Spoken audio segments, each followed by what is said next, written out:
아버지 감사합니다. 오늘 하나님의 백성들이 예수 그리스도 이름으로 주님의 날로 구별해서 이렇게 주의 전에 함께 나와 하나님께 예배드리게 하심을 감사합니다. 이 시간 하나님께서 주장하셔서 말씀이 온전히 역사하도록 인도하여 주시옵소서. 부족한 자 지켜주시고 하나님의 뜻만이 온전히 전해지도록 도와주시옵소서. 하나님 앞에 겸손함으로 함께 드린 이 귀한 예배 은혜로 충만하게 채워주시옵소서. 예수님의 이름으로 기도드립니다. 아멘. 오늘은 우리 그리스도인들이 종려주일로 기념하는 날입니다. 예수님은 자기 생애에 여러 번 예루살렘 성읍을 드나드셨습니다. 우리들이 기념하는 이 종려주일은 예수님께서 이제 그 생애의 마지막으로 유월절을 지키기 위해서 예루살렘 성읍에 들어가신 그때를 기념하는 날입니다. 바로 그때로부터 한 주간 사이에 많은 일이 벌어지는 걸 여러분 알고 있죠.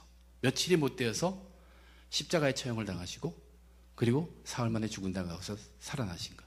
그것이 다음 주에 부활하시는 주님. 이 일이 일어납니다. 이미 예수님은 3년 동안이나 공생애를 사역을 펼치셨습니다. 그래서 많은 군중들은 이미 예수님에 대한 것을 보고 듣고 익히 알고 그리고 기대감으로 가득 찼습니다. 그뿐만 아니라 예루살렘에 있는 지도자들은 그러한 예수님 때문에 경쟁심이 생겼고 시기심이 생겼고 적개심이 생겨서 그들 중에 얼마는 예수님을 죽이려고 하는 사람도 있었다는 얘기입니다. 이 사실을 모든 사람이 다 알아요.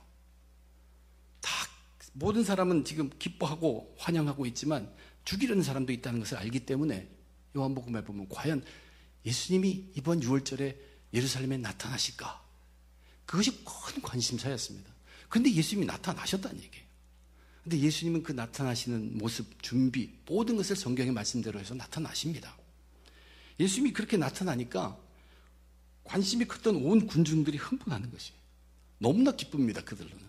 그래서 종려나무 가지를 흔들면서 예수님을 환영하고 자신들의 기대감을 아주 큰 소리로 외쳤습니다. 복음서에서 얘기하는 그 종려주일에 있었던 그들의 큰 외침, 대부분 우리가 기억하는 것이 바로 그 호산나라는 외침입니다. 호산나라는 외침의 의미가 무엇인가? 오, 구원하소서. 그런 의미가 갖고 있는 호산나. 군중들은 자기들이 구원받기를 원했습니다. 그리고 예수님에 대한 그분이 메시아다, 구원자이라는 것은 그들도 기대감으로 갖고 있었다는 얘기입니다. 그런데 우리가 알듯이 예수님은 구원의 메시아가 맞습니다. 성경대로입니다. 그대로입니다. 그런데 당시에 그 호산나를 외치던 그 사람들은 자기들이 외치는 그 구원 얻음, salvation, 구원이라는 것이 무엇인가에 대해서 정확히 알지 못했습니다. 자세히 알지 못했습니다. 호산나, 구원해달라고 하면서도 구원을 몰랐다는 얘기입니다. 그렇기 때문에 그들이 결과가 어떻게 됩니까? 돌아서게 됩니다. 예수님을 죽이고자 하는 무리들에 섞여버리고 맙니다. 예수님을 환영했던 많은 사람들이 한 주간이 못 되어서 예수님 자기들의 기대와는 다르다는 것을 그들은 다시 깨닫게 되기 시작하면서 돌아선 것이에요. 그런데 정작 문제가 어디에 있었습니까? 그들의 기대에 잘못이 있었습니다. 그들은 구원을 해달라고 요청하지만 그들이 진정 구원한 것은 구원이 아니었습니다. 그것이 문제였습니다. 예수님은 구원을 주시는 구세주임이 맞습니다. 그런데 바로 이 일을 당시로부터 약 30년 전에 사가랴는 이미 먼저 보았고 그것을 예언한 것입니다.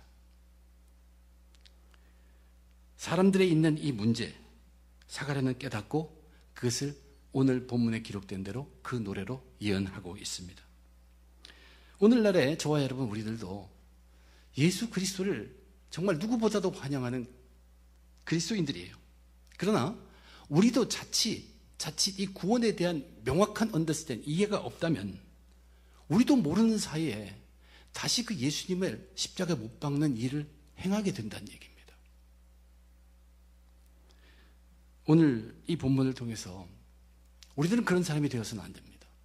우선 이 본문 속에서 사가랴라는 사람이 어떻게 그렇게 구원에 대한 바른 깨달음을 갖게 되었는가, 그 상황을 오늘 본문 속에서 설명하고 있습니다. 그리고 그가 깨달은 구원은 무엇인가, 그러면서 그가 제시하는 해결책은 무엇인가, 이것이 오늘 본문에 들어있는 내용이고 저와 여러분이 함께 살펴보고자 하는 내용입니다.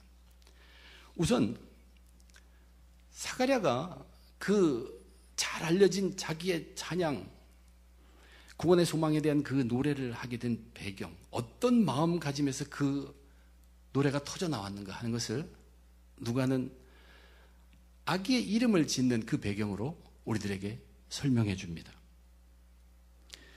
이 아기는 기적의 아기입니다. 그 동네 사람들이나 친척들은 이 세례 요한이라는 아기가 태어났던 것이 정말 인간의 보통적인 자연적인 힘은 될 수 없는 아기라는 것을 분명히 알아요. 엘리자벳이 그 나이에 아기를 가질 수 없는데 아기를 낳았다는 것이, 순산했다는 것이, 그들은 얼마나 기쁘겠습니까? 그래서 함께 모였습니다. 그래서 관례대로 8일째 되는 날 할례를 받고 그날에 이제 이름을 짓습니다.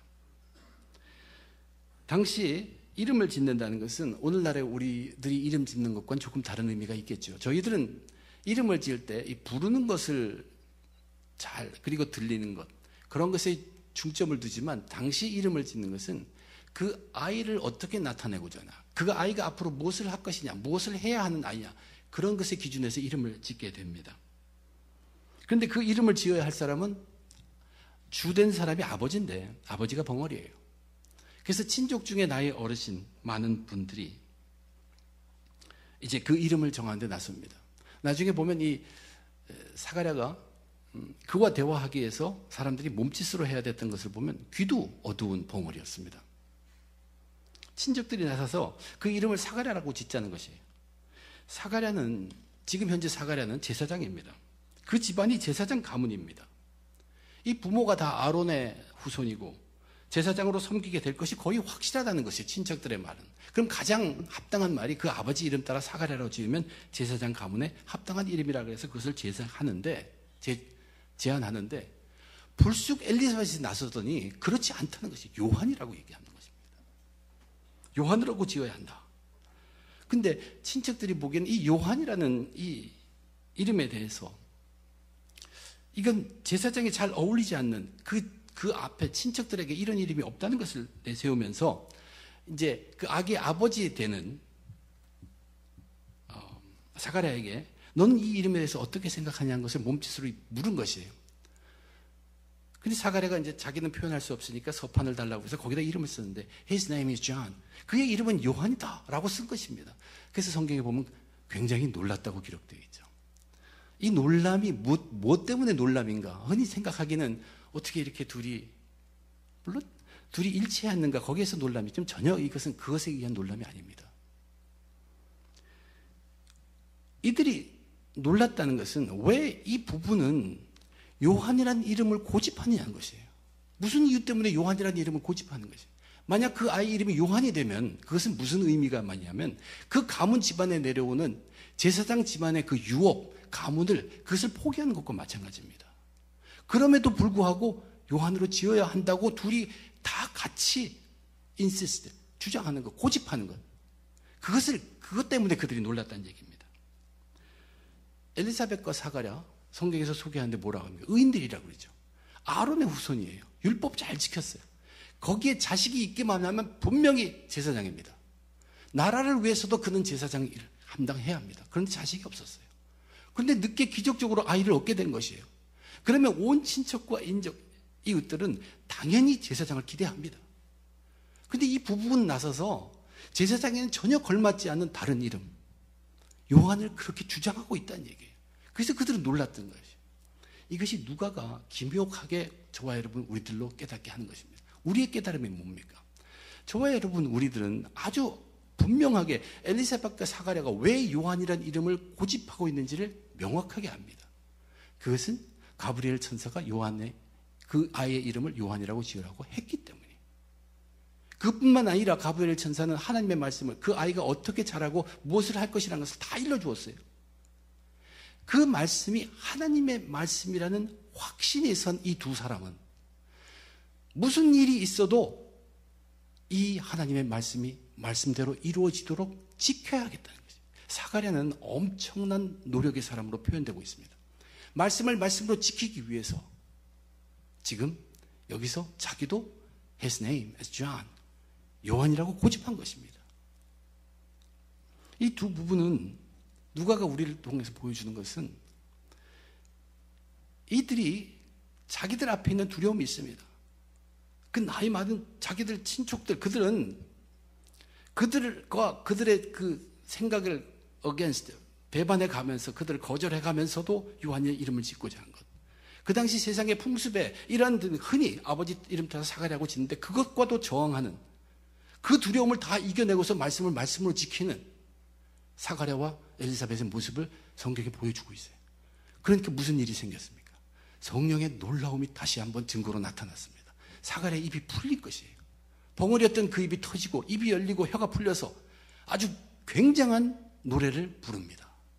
근데 그 굉장한 노래를 부르기 전에 성경에 보면 분명히 뭐라고 기록되어 있냐면 성령의 충만함을 받아. 하나님이 또한 성령의 충만함을 주셨다는 것이에요. 사가랴가 이 찬양을 하기 전에 9개월 동안의 묵상의 시간이 있었습니다. 벙어리로 있었던 묵상의 시간. 얼마나 하나님을 깊이 생각하고 구원의 역사를 생각하고 하나님의 백성들을 생각하고 자기 아들을 생각하고 그 많은 일, 가브리엘 천사가 일러준 일을 생각했겠습니까? 그럼에도 불구하고 그 결과로 이제 마지막 이 순간에 그는 모든 두려움을 해치고 하나님의 말씀은 하나님의 말씀이다. 그것을 지키려는 엄청난 의지를 보였을 때 하나님께서 그것을 도와주십니다. 확증해 주실 뿐만 아니라 더욱더 충만함으로 채워주셨다는 얘기예요. 거기에서 나온 사가랴의 깨달음입니다. 말씀의 순종, 철저하게 말씀의 순종함을, 말씀을 지키려는 그 인간의 의지에 하나님께서는 이렇게 성령으로 도와주신. 그러니까 믿음의 마리아가 하나님을 찬송할 때 자기의 역사는 하나님, 세상의 학사님, 역사의 하나님을 찬양하는 그 믿음의 찬양을 하게 된 배경을 누가가 어떻게 설명했냐면 엄청난 성령의 놀라움이 일어났다고 했습니다. 엘리사벳, 저 남쪽에 있는 사람. 근데 일어난 일은 저 북쪽 갈릴리에 있었던 일인데 아무 말도 안 했는데 가기만 해도 그 이야기를, 그 말씀 이야기를 전부 다 조목조목 다 그대로 컨펌하면서 얘기해 주었다는 놀라운 성령의 역사입니다. 그 성령의 역사가 증거한 것이 뭡니까? 하나님의 말씀을 증거한 것이에요. 가브리엘이 전한 말씀이 다 맞다는 것을 증거하십니다. 이렇게 말씀과 성령이 꽉 차게 해서 찬양을 하게 만들었습니다. 사가랴도 똑같습니다.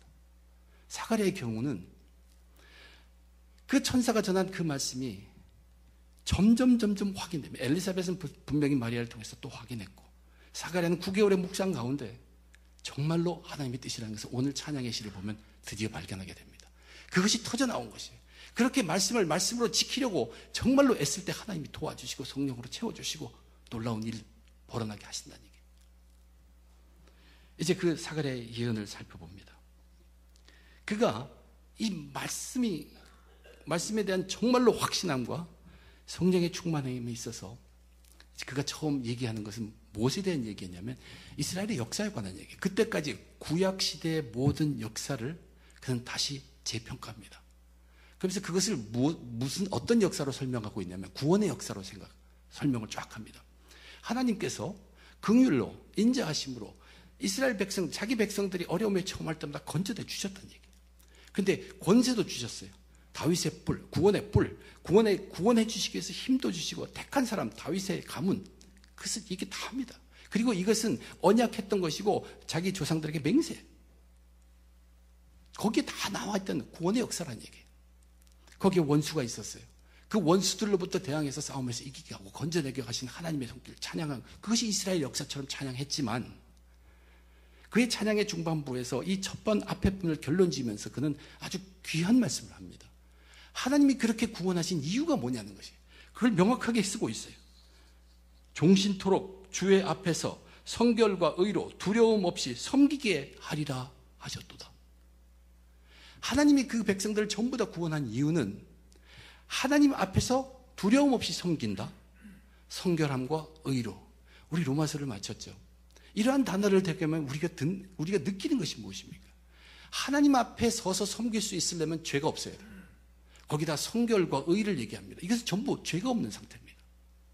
하나님이 이렇게 구원의 역사로 이끌어가면서 자기의 백성들을 구원하신 것은 바로 이 죄를 없게 하시기 위함이다. 그래서 지금 사가랴는 9개월 동안의 묵상을 통해서 말씀의 확신과 성령의 충만함으로 이스라엘의 역사를 보면서 온 자기 백성, 하나님의 백성을 이끌어온 그 결과는 하나님의 구원의 역사로 이끌어왔는데, 그 구원의 역사의 메인 가장 중요한 요소는 바로 이 죄사함이라는 것을 깨달은 것이에요. 그래서 그가 풀이한 구원의 역사를 다시 돌아가 보면 그가 말한 원수라는 것이 누구냐는 얘기입니다. 우리는 충만함 없이 그 원수에 대해서 읽으면 이방 나라가 됩니다. 주의 백성들의 원수는 이방 나라이고, 주의 백성의 원수는 가뭄과 기근이고, 주의 백성들의 원수는 정말 어려운 여건이라고 그렇게 볼 수밖에 없어요. 그러나 지금 이 사가랴가 깨달음으로 우리에게 알려주는 교훈은 뭐냐면, 말씀에 대한 하나님의 말씀에 대한 충실함과 성령의 충만함으로 그것을 다시 볼 때 이 원수는 그러한 여건이나 이방 나라기라보다는 이 원수는 바로 영적인 원수, 죄라는 것을 그가 깨달았다는 얘기입니다. 이 죄입니다. 이스라엘 역사를 구원의 역사로 끄신 하나님 그 속에는 그 구원, 자기 나라의 백성들을 악에서부터 구원하고 또는 악에 빠지게 하고, 이 모든 속에는 바로 죄가 그 중심에 있었다는 것을 분명하게 사가랴는 지금 예언하고 있습니다. 고백하고 있고 예언하고 있고, 이 내용을 보면 여긴 미래형으로 다 기록된 것 같지만 이스라엘의 구원의 역사를, 과거를 다 미래형으로 써놨어요. 그 말은 그렇게 그려졌을 뿐만 아니라 앞으로도 그렇게 된다는 얘기입니다. 그래서 그 다음에 찬송하는 게 이제 자기 아들에 대한 예언입니다. 자기 아들에 맡겨진 사명이 무언가를 얘기합니다. 자기 아들에게 맡겨진 사명, 아주 명확하게 얘기하고 있어요. 그것은 뭐냐면 주의 백성들에게 그 죄사함으로 말미암는 구원을 알게 함이니, 하나님이 적국에서부터 구원하고 그런 역사, 그 구원은 사실 무엇에 대한 구원이냐면 그 백성들의 죄사함, 그것으로부터 얻게 된, 죄사함을 통하여 얻게 된 구원이라고 알리는 것이 우리 세례 요한 자기 아들의 임무다, 사명이다. 그러므로 세례 요한의 임무는 가르치는 겁니다. 전파하는 것이. 근데 그 전파하는 내용이 뭐냐 하면, 진정 구원을 받으려 죄사함 받아야, 그 뜻입니다. 구원함의 첫 번째 가장 중요한 길은 이 죄의 문제를 해결하는 것이라는 것을 사가랴가 깨닫고, 그것이 우리 아들 세례 요한에게 주어진 임무구나, 그것을 깨달았다는 얘기예요. 죄를 성경에서 정의할 때 하나님을 모르고 하나님을 벗어나는 것, 그 죄입니다. 하나님의 말씀을 거역하는 것 죄입니다. 그런 데에게는 화와 저주가 임한다고 했어요. 그러나 말씀에 순종하고 믿고 따르는 자에게는 복이 임한다고 성경에 계속 써 있어요. 성경이 분명히 이야기함에도 불구하고 사람들 속에는 말씀에 대한 신뢰와 성령의 충만함이 없을 때 그것을 읽으면 성경이 말하는 원수와 적은 전부 이방 나라, 내 어려운 여건, 나는 이것 때문에 복을 받지 못하는 것처럼 그렇게 고백하게 된다는 것이. 그러나 말씀을 하나님의 말씀으로 믿고 성령의 충만함으로 그것을 대하게 되면 우리의 원수는 죄라는 것을 분명하게 알 수 있다는 것, 저와 여러분들에게 알려주고 있어요. 그래서 그것이 내 아들 세례 요한에게 주어진 하나님의 사명이라고 선포하고 있는 것입니다. 죄 사함으로 말미암는 구원을 알게 하는 것이다. 그것이 사명이다. 그래서 세례 요한은 구원을 이루게 하는 사람이 아니에요. 주님의 길을 준비해서 그것을 먼저 가르쳐 놓는 것입니다. 그래서 물세례, 회개를 선포했고 회개의 물세례를 그는 베풀었던 것입니다. 저와 여러분, 사실 죄에 대한, 구원에 대한 바른 언더스탠딩, 성경은 늘 눈으로 보여주고 있음에도 불구하고 말씀에 대한 하나님의 말씀이라는 확신과 경외함과 그 말씀이 자라가고 가까이 갖고 붙어있고 내 속에 살아 움직이는 그것이 없다면 우리도 우리의 적을, 우리의 원수를 그냥 이웃나라, 저 사람, 세상 이렇게만 볼 수밖에 없다는 얘기예요. 그래서 진정 성령의 충만함과 이게 말씀이다, 내가 이거 없으면 죽는다고 보면은 이제 죄라는 것이 드러나게 된다, 그것을 강조합니다. 그러면서 이제 세 번째는 이 사가랴가 해결책까지 제시하고 있습니다. 그의 찬양 속에서 이 문제를 어떻게 해결하는가? 그 해결책을 무엇으로 설명하냐면 빛으로 설명합니다. 죄라는 것은 어두움이라는 것이에요. 그래서 이 어두움을, 문제를 해결하기 위해서는 빛이 와야 한다는 것이 그의 논리입니다. 어두움과 대항할 수 있는 건 빛밖에 없습니다. 죄와 대항할 수 있는 건 빛밖에 없어요. 그래서 빛을 사가랴는 위로부터 우리에게 임하는 돋는 해. 그분이 바로 그리스도, 메시아, 구세주, 예수 그리스도로 예언한 것입니다. 성경의 다른 부분을 봐도 예수님을 다양하게 빛으로 표현하고 있습니다. 말라기의 구약의 마지막 책에서도 공의로운 해가 떠올라서 치료하는 광선을 비추리니, 이것이 예수 그리스도입니다. 베드로 사도도 예수님을 빛으로 설명하는데 어두운 데를 비추는 등불, 날이 새어 떠오르는 새벽별. 사도 요한도 그의 계시록에서 광명한 새벽별, 그분을 예수 그리스도로 표현하고 있습니다. 이 빛이 어둠과 죽음에 쌓여있는, 어둠과 죽음의 그늘에 앉아있는, 즉 죄에 빠져서 뒹굴고 있는 그들에게 이 빛이 비치게 되면 그것은 결과적으로 그들을 평안의 길로 인도하게 된다고 예언하고 있습니다. 이것이 바로 구원이라고 그는 선포하고 있는 것입니다. 그래서 우리는 이 빛을 영접해야 합니다. 우리는 죄를 이길 수 없지만 우리가 이 빛을 영접하게 되면 우리에 있는 죄의 문제를 이 빛이 해결해 준다는 것을 우리에게 알려주고 있습니다. 이 빛은 죄를 물리쳐서, 아니면 죄를 드러나게 해서, 죄를 멀리하게 해서, 어쨌든 이 빛이 하는 첫 번째 일은 뭐냐면 하나님과의 관계를 회복시켜 주는 것입니다. 죄 문제를 어떻게든 회복해서 우리를 의롭다고 하나님께서 연주주는 그 의로움, 그래서 우리 하나님과의 관계를 먼저 회복시켜 주십니다. 그리고 나서 인간과 인간 사이의 바른 관계, 바르게 회복시켜 준다는 얘기입니다. 그래서 오늘 본문 마지막을 보면 세례 요한은 성전으로 가가지고 제사장이 되는 그 길, 그것을 버립니다. 글로 가지 않습니다. 주님이 오시는 그 길을 준비하는 자로, 이 빛이 임하기를 준비하는 자로서 점점 커가며 심령이 강건해집니다. 심령이 강건해진다는 것은 살아있는 말씀과 항상 대하면서 성령이 가득가득 충만하게 그렇게 되어갑니다. 그래서 빈들에 가서 바로 죄사함으로 말미암은 구원을 가르치며 회개할 것을 선포하고 회개의 물세를 베푼 자가 되었습니다. 회개하라, 천국이 가까웠느니라. 종려주일에 유월절을 지키기 위해 예루살렘 성에 입성하신 예수님을 기뻐하면서 호산나를 외친 그 무리들, 그들도 분명히 구원을 원했습니다. 그들의 구원을 원한 구원은 나라를 위한 구원입니다. 일단 이스라엘이라는 나라가 로마라는 압제, 통치, 거기서 벗어나는, 해방하는 그런 구원이었을 수 있고, 각자의 원하는 구원이 있습니다. 자기들이 처한 그 어려움으로부터 해방되는 그 구원을 그들 간절히 바랐습니다. 그러나 그들이 기대하는 구원 속에는 죄에 대한 인식이나 죄의 사함을 받아야 한다는 것은 전혀 없었다는 얘기입니다. 그러면서도 그들은 평강의 길을 가기만을 원했던 것입니다. 그렇기 때문에 이것은 어긋난 기대였습니다. 그래서 죄 사함으로 인하는 그 구원을 선포하는 예수님과는 자기들의 기대와 맞지 않았습니다. 예수님이 잡히는 그 마지막 주의 며칠 동안에 그들은 호산나를 외치다가 저를 십자가에 못 박게 하소서라고 외치는 사람들로 변해버렸던 것입니다. 그런데 예수님은 보면 바로 종려절 후에 누가복음을 보면 가장 먼저 본 것이 성전의 죄입니다. 그리고 나서 인간들의 죄를 계속 파헤칩니다. 그 죄를 보면서 예수님 계속 빛을 발합니다.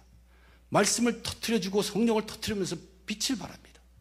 예수님은 그렇게 죄를 드러내는 것을 싫어하는 그 사람들을 품기 위해서 하지 않았습니다.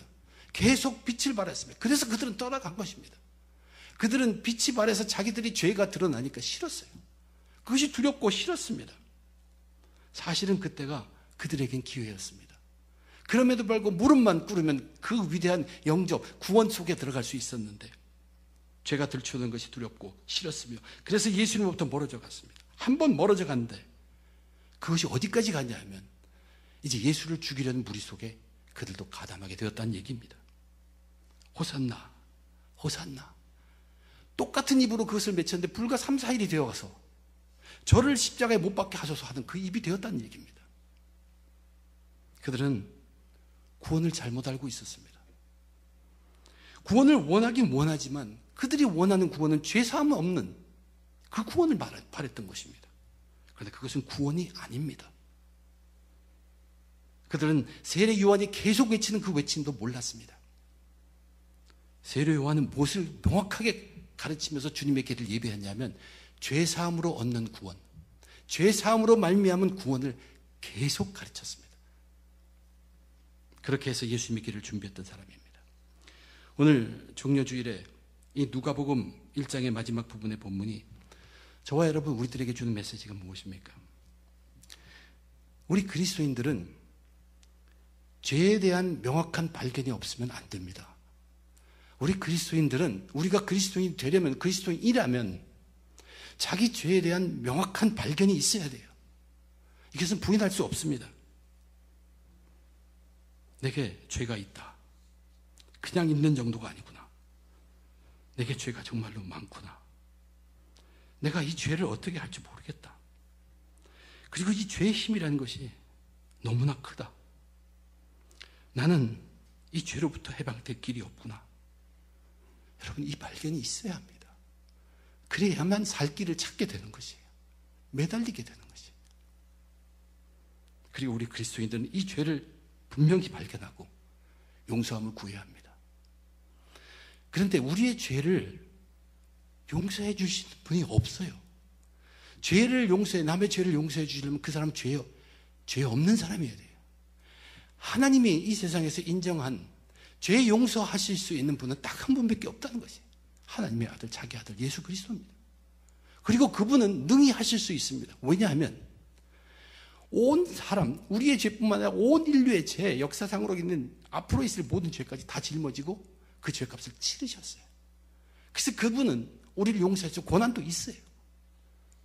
우리의 죄를 발견하고 그분 앞에 가면, 무릎을 꿇으면 그 죄사함을 통해서 우리를 건져 주십니다. 그것이 구원입니다. 거기에 밖에 길이 없다는 얘기입니다. 이 구원을 얻게 될 때 다른 우리가 기대하는 다른 잘못된 원수들, 그런 것들 부차적으로 해결됩니다. 해결되지 않아도 우리는 그 구원이란 놀라운 반열 속에 들어가며 엄청난 축복 속에 거하게 되는 것입니다. 그래서 십자가의 예수님을 믿고 죄의 용서함을 받고 구원에 임하게 되면서 우리는 이제는 그 빛과 함께 살아가는 것입니다. 이 빛과 함께 살아가는 삶이 무엇입니까? 죄는 계속 우리를 공격하고 있습니다. 그런데 우리는 빛과 같이 살아가려면 어떻게 해야 됩니까? 사가랴가 그 본이에요. 우리 속에 말씀이 살아 움직여야 돼요. 이것은 그쳐지면 안 돼요. 싹이 나든 자라나든 열매를 맺든 계속 살아 움직이는, 그래서 우리에서 말씀은 왕성해야 한다고 얘기하는 것입니다. 그리고 그 말씀을 지키는 우리의 노력이 있을 가운데 오늘 사가랴에게 임한 것처럼 성령이 임합니다. 성령은 채워주시는 것이지 우리가 성령 구한다고 막 한다고 주시는 것이 아니에요. 말씀에 대해서 우리의 온 전력을 다해서 하고 있을 때 성령이 임해서 우리를 이끌어 가신다는 얘기입니다. 이것이 빛과 함께 사는 삶입니다. 흔히는 이러한 성경의 말씀을 놓고서 이게 얼마 전에 쓰여진 그건데 이걸 그대로 믿는다고 죄를 얘기하고 구원을 얘기하고 십자가를 얘기하냐고 얘기하는 사람도 있습니다. 그러나 명확하게 얘기하지만 성경의 말씀은 뒤처진 말씀이 결코 아닙니다. 이 성경의 말씀은 앞으로의 우리의 삶뿐만 아니라 우리의 부활에까지, 영생의 세계까지 우리에게 다 얘기해 주고 있어요. 성경은 가장 진보적으로 우리를 지금도 이끌고 있는 하나님의 말씀입니다.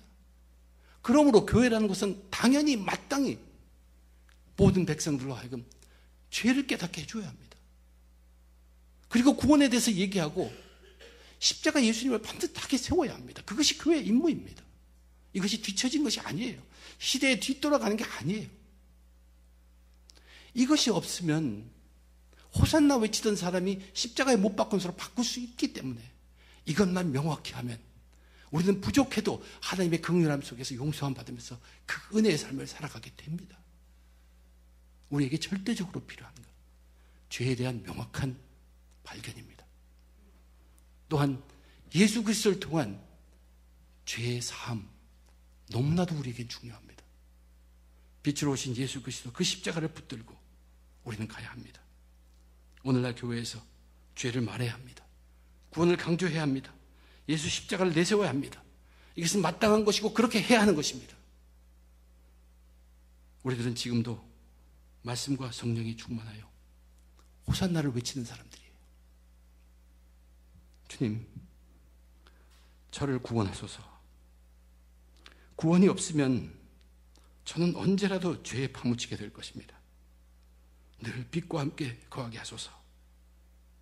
예수님을 다시 십자가에 못 박지 않도록 항상 말씀과 성령으로 다스려 주시옵소서. 이것이 저와 여러분 우리들의